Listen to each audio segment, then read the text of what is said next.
এক গভীর জঙ্গলে এক শক্তিশালী সিংহ থাকত।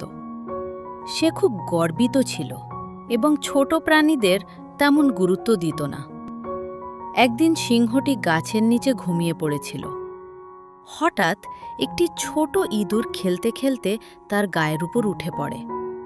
সিংহ রেগে গিয়ে ইঁদুরটিকে ধরল। ইঁদুর কাঁপতে কাঁপতে বলল, আমাকে ছেড়ে দাও, একদিন আমিও তোমার উপকার করতে পারি। সিংহ হেসে বলল, তোমার মতো ছোট প্রাণী আমার কি উপকার করবে? তবুও সে দয়া করে ইঁদুরটিকে ছেড়ে দিল। কয়েকদিন পর সিংহটি শিকারীর পাতা জালে আটকে গেল। সে যতই শক্তি লাগালো, জাল ছিঁড়তে পারল না। সিংহ জোরে গর্জন করতে লাগল। সেই শব্দ শুনে ইঁদুরটি ছুটে এলো। সে তার ছোট দাঁত দিয়ে ধীরে ধীরে জাল কাটতে লাগল।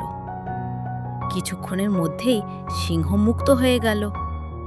সিংহ লজ্জিত কণ্ঠে বলল, আজ বুঝলাম কাউকে ছোট ভাবা উচিত নয়।